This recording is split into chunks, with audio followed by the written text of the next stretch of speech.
the FIGO Guidelines Committee, Professor of Ultrasound at Ian Donald School, and also at the Sarajevo School of Science and Technology.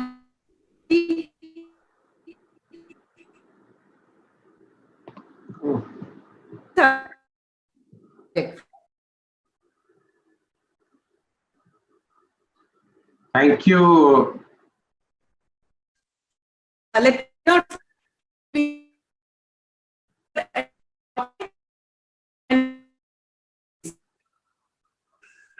Dr. Asha Rao's connection is, I think, disturbed. You can just start. Yeah. So thank you very much for inviting me here. I am a little bit stressed and in a hurry because 5 o'clock sharp, just 20 minutes from now, we are on a Foxy webinar on MTP committee. So I was asked to speak on management of ovarian cysts during reproductive period. Now this is a huge topic. I could go on speaking for 4 or 5 hours only on diagnosis and evaluation. So because the IOTA and all you have to understand. So each and every gynec has to understand before going in and operating them. So I'm going to just concentrate on evaluation, how you're going to operate and what you're going to operate, you decide yourself. So adnexal mass is the ovarian tumor which appear very frequently and are usually physiological. And they will produce acute symptoms, and they are the ones which get the most radical treatment because people take out the ovaries, especially if they land up with a surgeon, as PC say. And the ones which are malignant and lethal will be silent and are detected only when they are untreatable. So this we have to keep in mind. You also have to keep in mind the clinical epidemiology that of all ovarian lesions, 75% of them are benign and 21% are malignant and 4% are low malignant. And they all occur mostly in the perimenopausal age group, mainly 75%.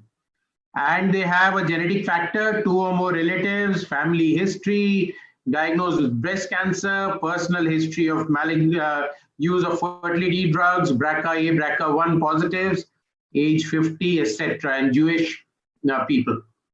So 1 in 5 women will develop a pelvic mass, and 20% of them will be diagnosed as a pelvic mass, 1 in 5.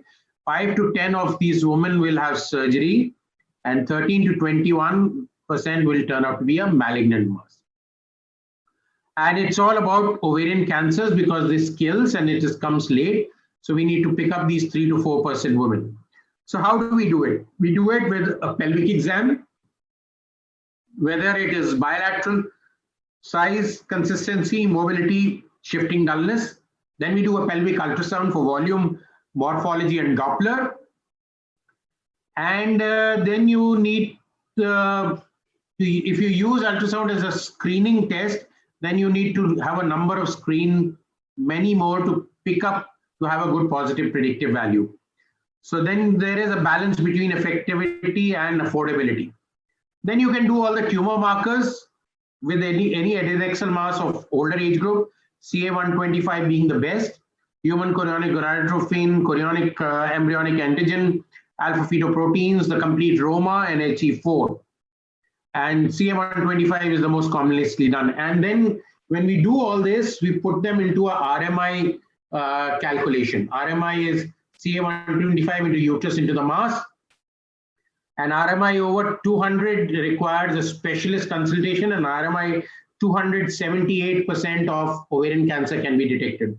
So this is a good method for picking up ovarian cysts. Not the best, a good method.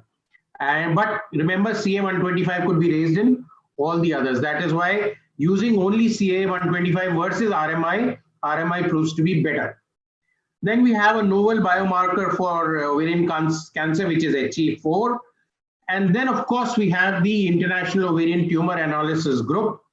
And this was the group which came out with some guidelines and very simple ultrasound guidelines, which every OBGYN specialist should be knowing who are looking at an adnexal mass. So IOTA guidelines helps to categorize the adnexal lesion into benign and malignant, and to a great extent, closest assessment can be done as it is done by an expert. So how do we do it? We have an adnexal mass, we subject that woman to a transvaginal or transrectal. 75% will be classified easily by easy descriptors, or what we call as the simple rules of IOTA, and only 25 will need to be reviewed by an expert.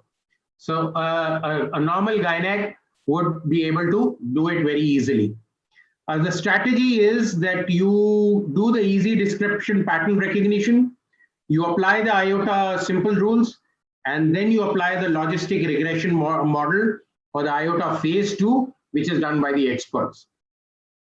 So the pelvic ultrasound, tumor volume, ovarian morphology will just show you, and you must have a good transvaginal probe with high resolution and with power Doppler, and if possible with 3D, 4D, and the same transrectal scan can be done. So technically your ultrasound machine has to be a good quality, high resolution machine.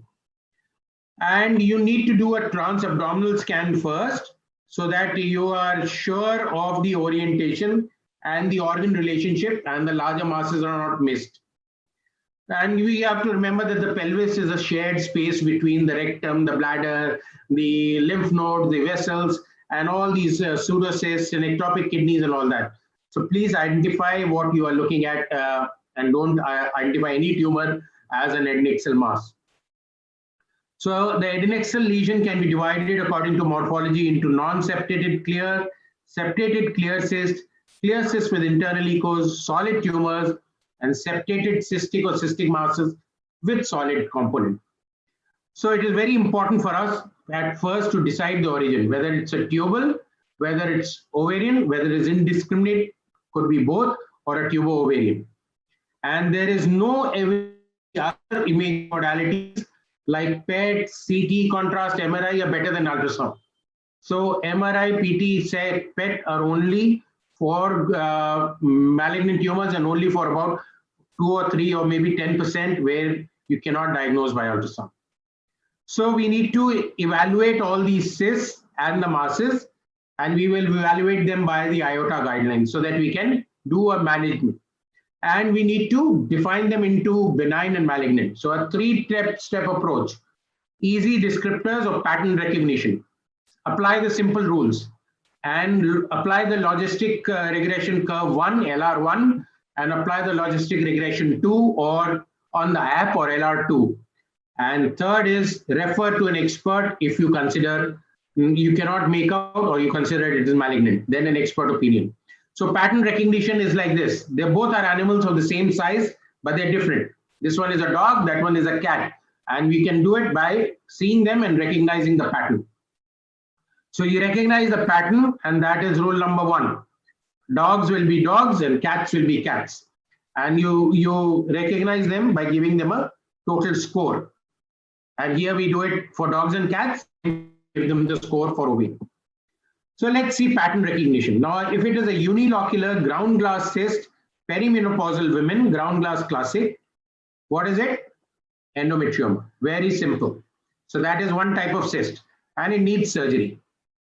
If it is a unilocular cyst with mixed echogenicity, somewhere cystic, somewhere solid, and that solid area has an acoustic shadowing, as you can see here, in a perimenopausal woman, what is it? The dermoid. I have very simple again, very simple pattern recognition.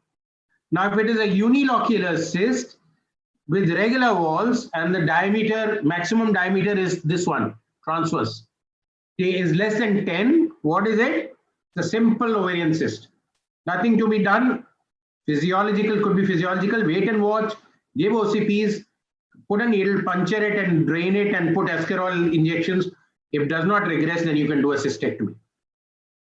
If it is a unilocular cyst with thin septations, very thin like this, and a mass inside which is mobile, when you push with a probe, this mass floats in and it is mobile. Very simple again. Well, it's a hemorrhagic cyst. So this is blood, reticular pattern, and this is a clot which is floating inside that cystic mass. Hemorrhagic, normal corpus luteum or a cyst which has had hemorrhage. Now, if it is a solid mass with ascites and with a lot of color flow inside in a postmenopausal woman, then of course it is cancer. So this is what how we do a pattern recognition. And after the pattern recognition, point number 2 I told you was apply the simple rules. So what are these simple rules? Lesion description. Simple rule is unilocular cyst and a unilocular cyst with color flow, with solid areas. Multilocular cyst and multilocular cyst with solid areas. So unilocular cyst, simple or with solid areas. Multilocular cyst, simple or with solid areas. Solid lesions, completely solid with or without color flow. Ovarian fibromas and cancers. And then you categorize these lesions. So if it is a single unilocular lesion, the chances of malignancy is only 0.6%, like this. If it is a unilocular cyst, which is solid area, the chances of malignancy is 37%. If it's a multilocular lesion without solid areas, the chances of malignancy is 10%. And if it's a multilocular solid area cyst, 43%, and it's completely solid, the malignancy chance is 65. Very, very simple, iota simple rules. And then we have to see the content of the cyst. Clear, ground glass, hemorrhagic, and mixed. So simple cyst, endometrioma, dermoid, hemorrhagic tumors, all benign. Then you look at the internal wall. Internal wall thin, or internal wall has papillae, or internal wall has growth. And so simple internal wall thin, simple cyst, complex cyst, where if it has got an irregular, and if it is irregular internal wall, then it is malignancy. Then we look at the external wall, outside wall. Outside wall simple, simple cyst. And outside wall irregular, that means the tumor is broken outside the wall, and this is more likely to be malignant. Then the papillary projection. Papillary projection is any growth which is seen inside from the wall, and the height of this growth should be more than 3. Then only it is called as a papilla, otherwise it's not. And the base, so you measure the base and the height. Now here is a big base and a big height. So this is a papillary cyst adenocarcinoma. Then you look at the septations, thin septa, thick septa, incomplete septa, or very thick septa. Incomplete septa is usually hydrosalpinx and usually a tubal mass. And complete septa or very thin septa would be benign mass. Additional findings, ascites. Fluid in the pouch of Douglas, ascites with or without floating, so with or without hemorrhage. And ascites at the kidney, Morrison's pouch also. So you look at the Morrison's pouch also for fluid collection. So this gives you ascites. Then you put on the color, and especially the power Doppler, non-directional, low flow, and then you give them a score. And you put the PRF very low. We start with 0.6. If you cannot see the color at 0.6 PRF, we go down to 0.3 PRF. And we put the velocity scale of 3 to 6 centimeter per second. That means that's the velocity the blood is flowing to that organ. And we balance it and we increase the Doppler gain till we see irregular bleeding. Irregular, that means color bleeding. So the irregular, the whole screen becomes. So then you come back and adjust your color to the color gain, and then you give the color flow. So no flow, score 1, minimal flow, score 2, moderate flow, score 3, strong flow, score 4. So you give a vascularity score. And you see the vascular pattern, single small vessel in the septa, lot of vessels inside, lot of power Doppler vessels inside, 3D power Doppler, lots and lots of vessels inside. So these 3 are likely to be malignant, the others are likely to be benign. And simple ultrasound based diagnosis of ovarian cancer was studied, and we had the B and the M rules. The B rules is the benign, B1, 2, 3, 4, 5, and the M rules are M1, 2, 3, 4, 5, which is irregular, ascites, papilla 4, very strong blood flow, color flow 4.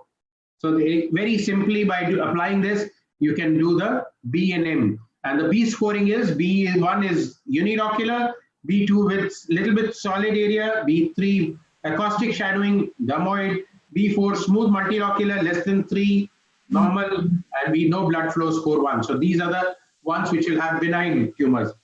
And see B1, B2, B3, and B4, and B5. And then for the malignant, you have the M score, the M features, M1, 2, 3, 4, 5. And you have the M1 irregular solid tumor, M2 with ascites, M3 with a lot of papilla, M4 with irregular solid masses, and M5 with intense intense blood flow, or vascular score index 4. So simple, then we apply the simple rules. Now the rule number 1 is one or more of the M feature and no B feature. It's a malignant, it's cancer. Rule number 2 is one B feature and no M feature, benign lesion. Rule number 3 is that you have both the features. You have a B feature and you have an M feature. So it's inconclusive.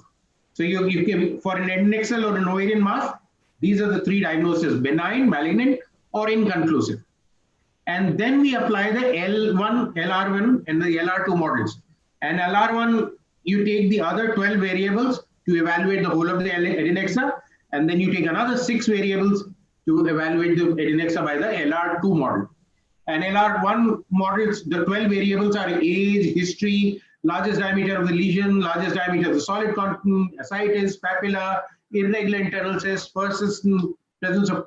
So all these 12. And if these come yes and no, and you get a score by LR1 12 variables, and then you classify the conclusive ones into benign or malignant. And the LR2 6 variables are age, ascites, presence of blood flow, irregular internal walls, and presence of acoustic channel.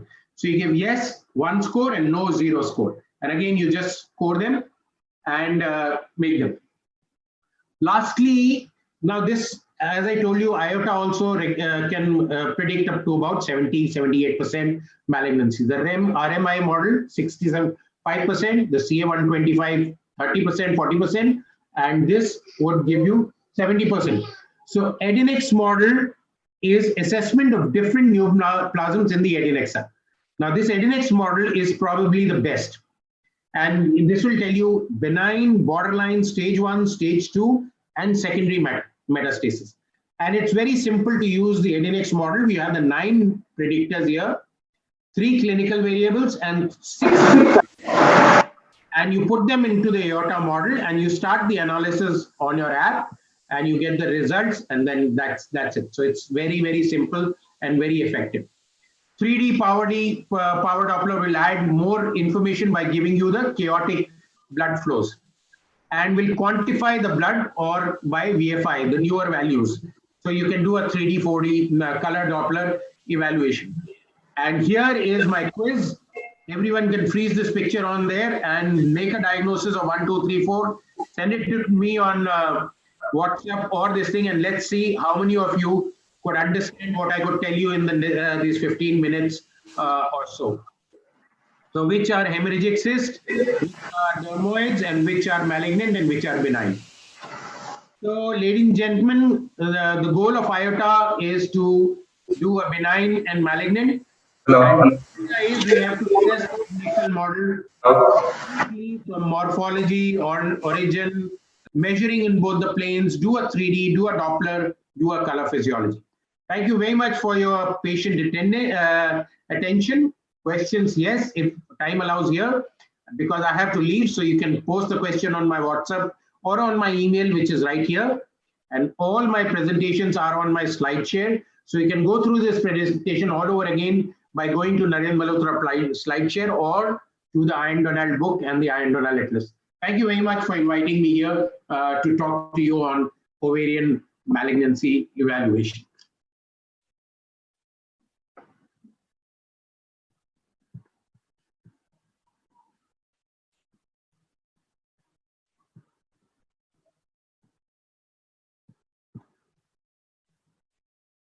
Chairperson sir vanished. PC sir, आप ही बोल दो.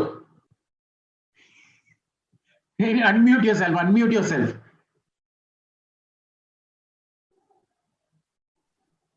You are wonderful. I think the IOTA has really changed the scenario and made us, the clinicians, very simple for that. Earlier, we used to work 2 things, only on the neovascularization with the color Doppler and the biochemical tumor markers. I think this analysis is absolutely very, very logical, scientific, and very informative for that also. And your presentation, superb as usual. Thank you, sir. Thank you. Sir, that talk was so super. And I would like to ask one doubt. One patient who has been diagnosed as having dermoid cyst during adolescent period, 16 years of age. It was a very large ovarian tumor. She had undergone ovariotomy.